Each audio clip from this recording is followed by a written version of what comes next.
Ladies and gentlemen, we have a lady over here on the left, Professor Danusha Goska from William Paterson University in Wayne, New Jersey. She's going to be talking about negative stereotypes of Poles in popular American culture. Pani Goska.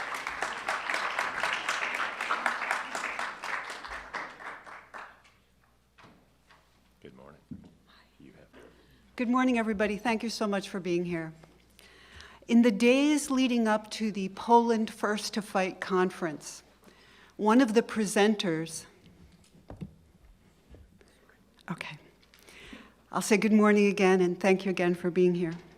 In the days leading up to the Poland First to Fight conference, one of the presenters was giving one of the planners a very hard time. Like a flight of determined migratory geese, emails crossed the Atlantic. 20 minutes? You're just going to give me 20 minutes to talk about this? That's not enough time. The woman is Polish and she fights hard, but she lost. So I've only got 20 minutes to talk to you about my work. My work is different from the other work that you've heard these past 3 days.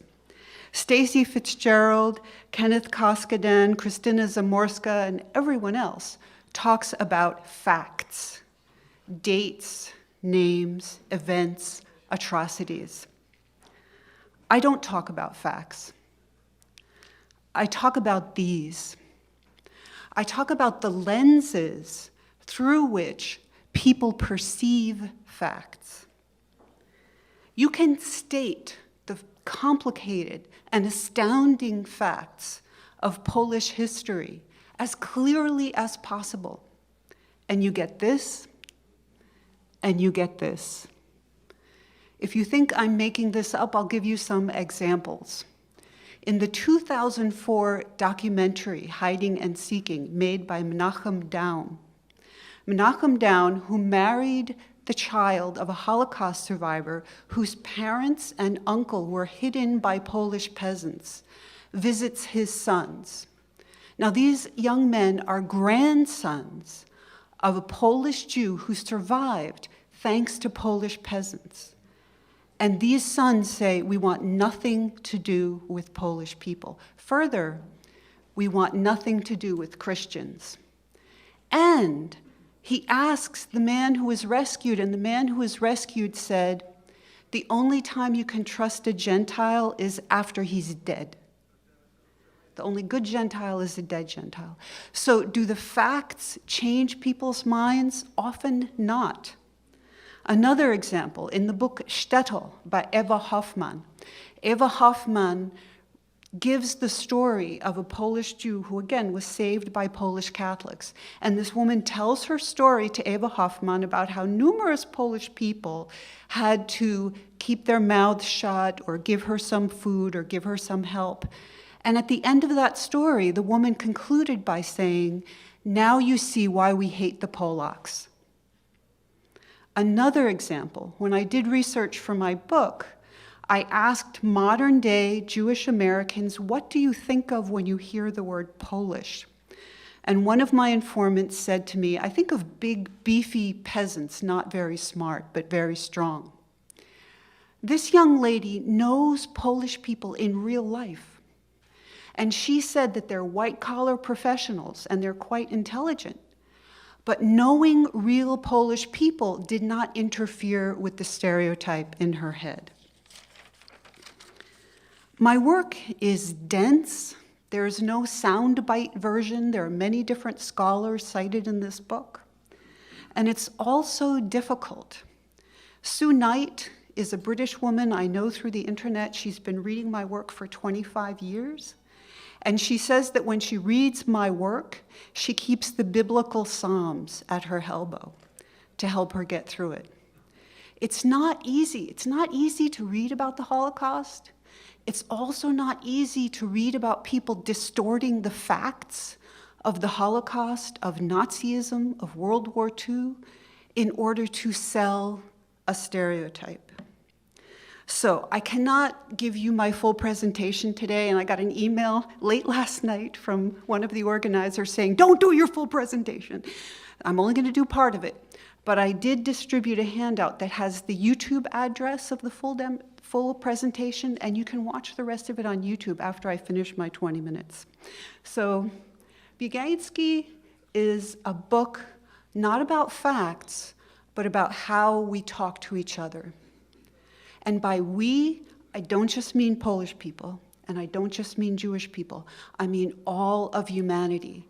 And when I come to the second annual version of this conference, I want to see Black people here, I want to see Jewish people here, I want to see Asian people here, because the Polish story is central and vital, and everybody should be learning from this, including my students.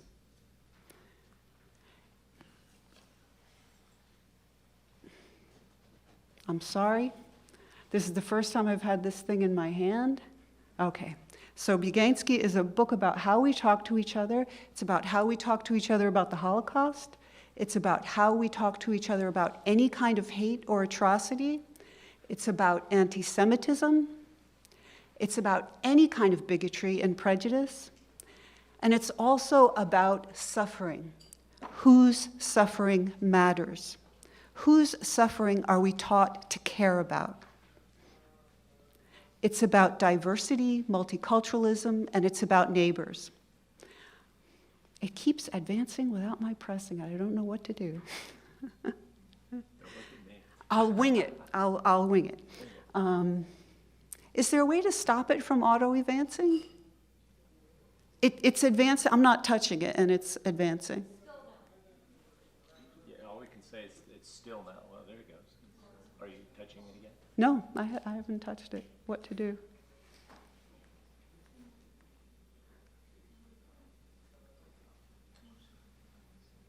Okay. Thank you.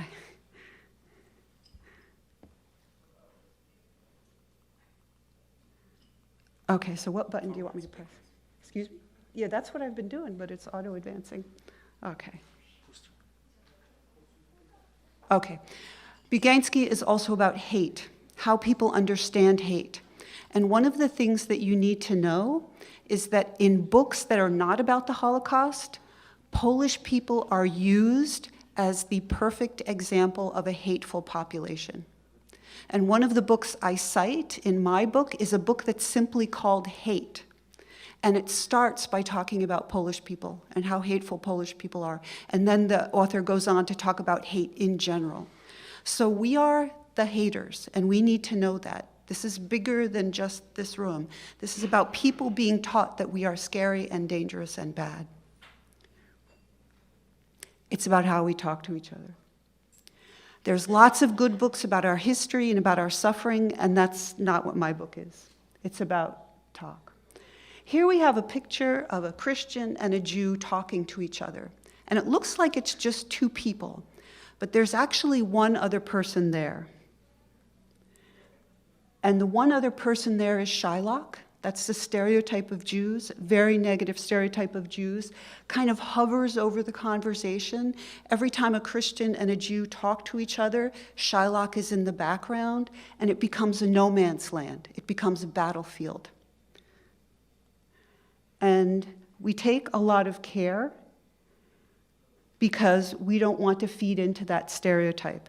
And something similar happens when Black people and white people talk to each other, because there are negative stereotypes of Black people, negative stereotypes of white people, and you can make an innocent comment to a Black person as a white person, and it can be completely misunderstood because of these negative stereotypes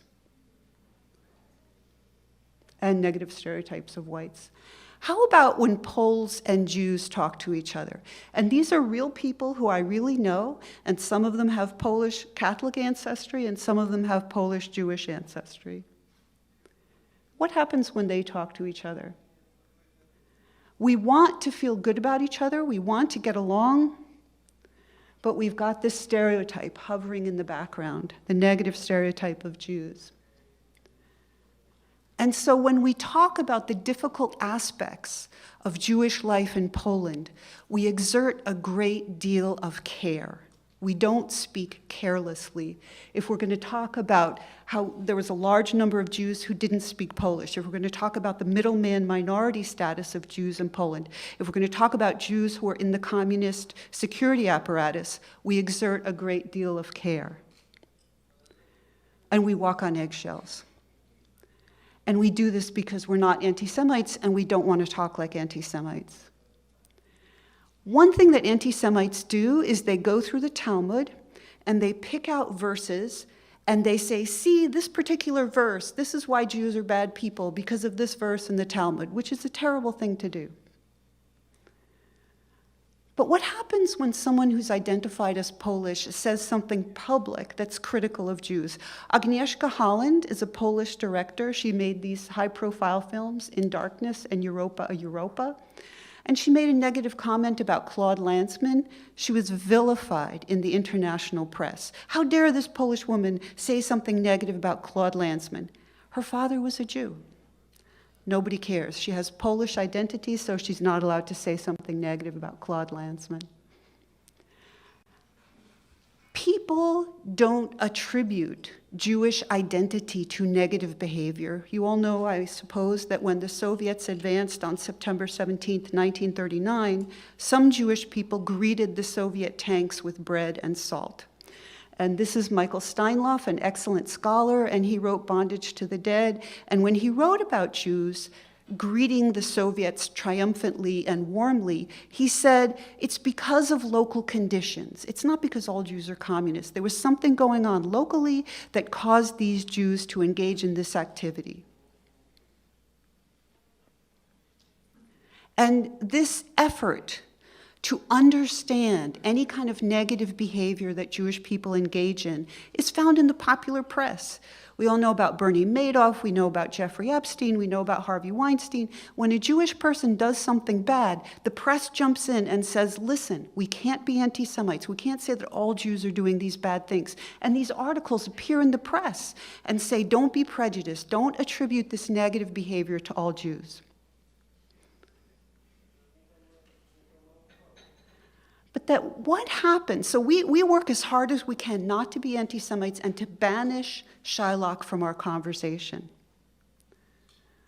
But my argument is, and the argument of my book is, that it's not just Shylock. There's another stereotype haunting conversations between Poles and Jews and between all Christians and Jews. And I call that stereotype Yugansky after a character in a book.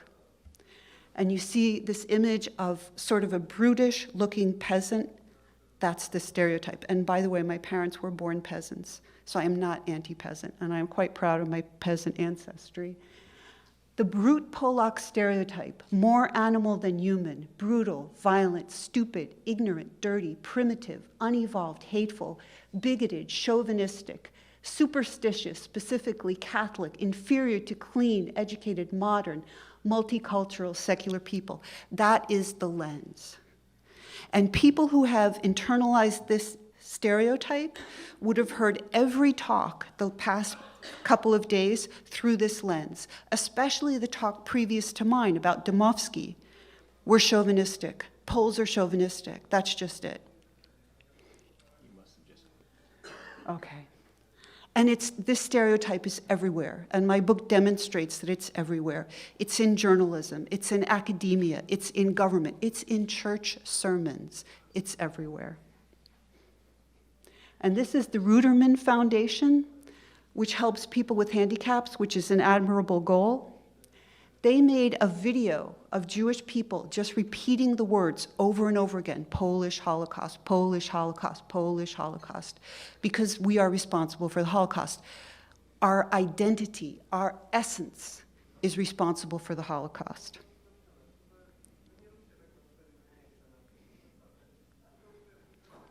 This is Alan Dershowitz, a very prominent and influential lawyer, public speaker.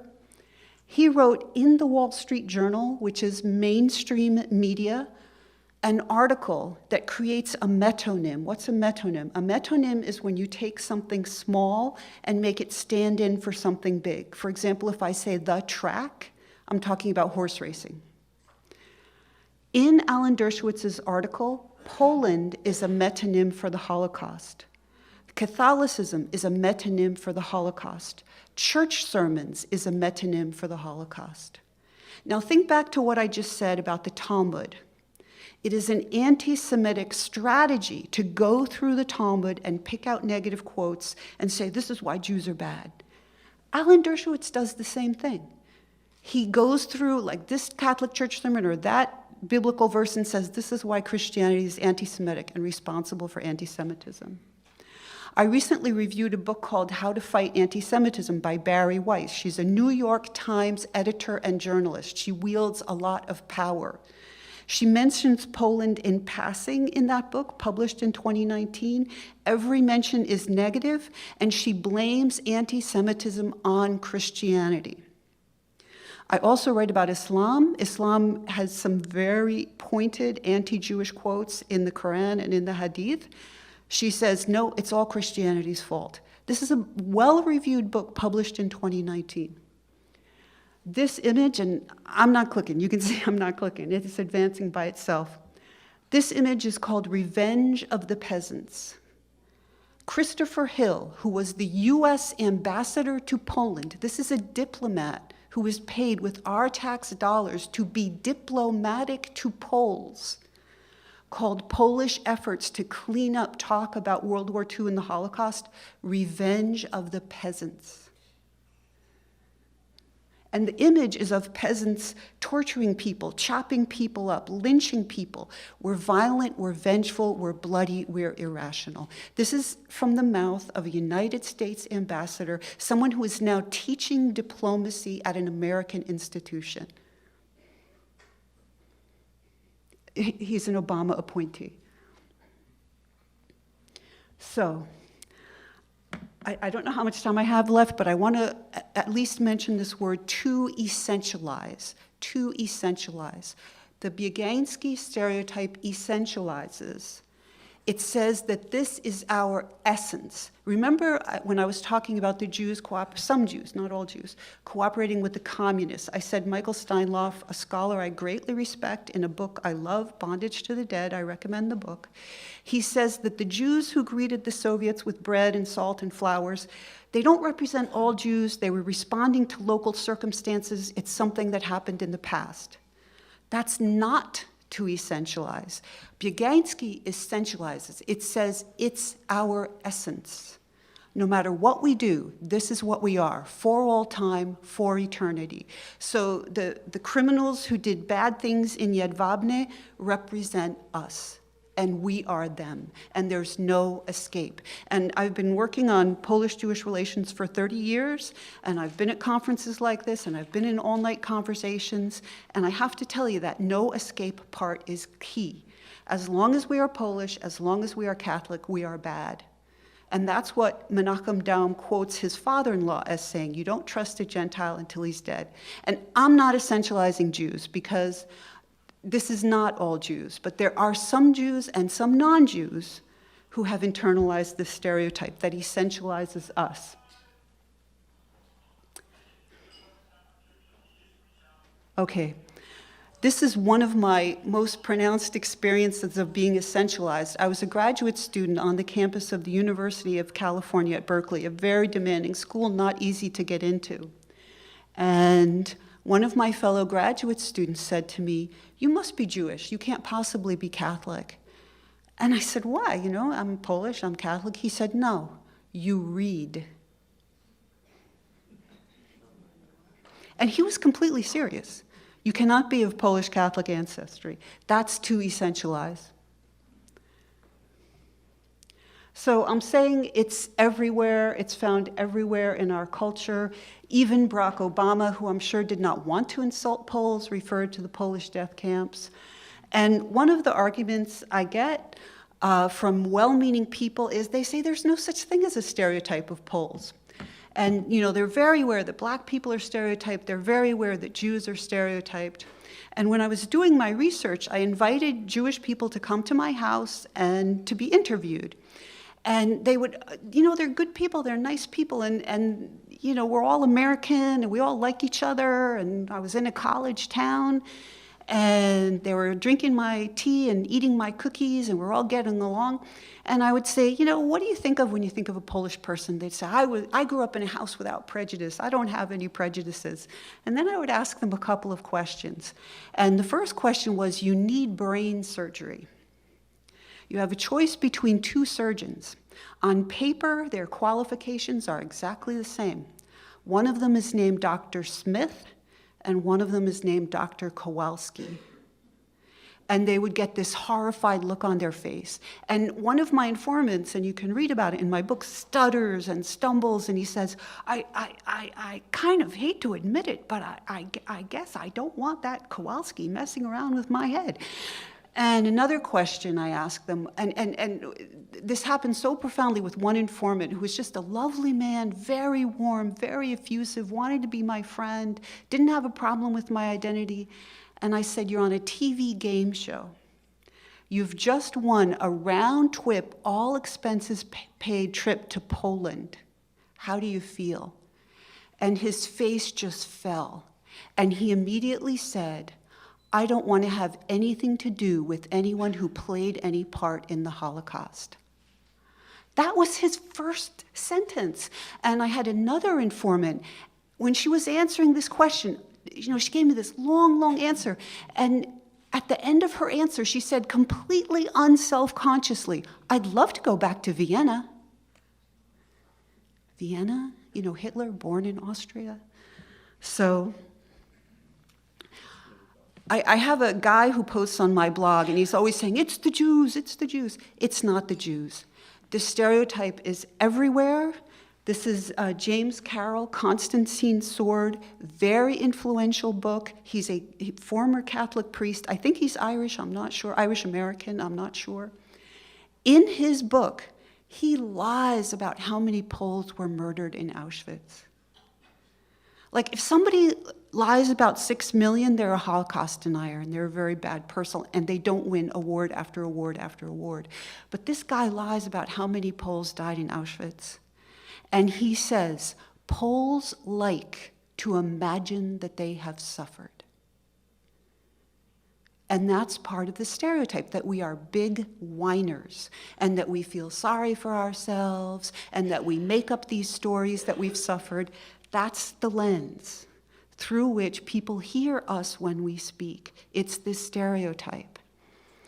And he says that Jews have really suffered, and we need to respect that. But these Polish people imagine that they've suffered. I think I don't have much time left, and I think I'm probably going to stop now. This gives you an idea of what I'm working on, and you have the flyers that have the address to the rest of the presentation, and there's also another presentation on the flyer that talks about the history, goes back 4,000 years, and I hope you'll have a look at both of them. And I just want to say one more thing. I am so grateful to the gentlemen and ladies who planned this conference, who undertook this conference. I am incredibly grateful to the people who donated to this conference, and I am really, really grateful to every one of you who came to hear me speak today. You are doing a really good, heroic thing. I've been immersed in this topic for a long time, and I've read story after story about heroic people who will never get their moment on the world stage.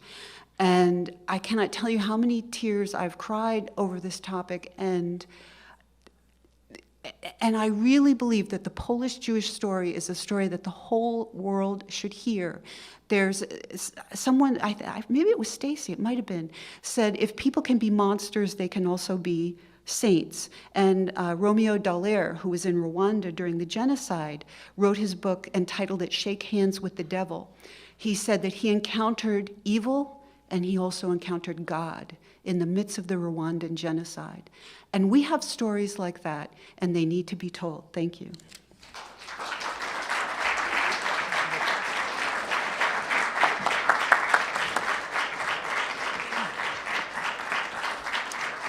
Thank you, Professor Goska.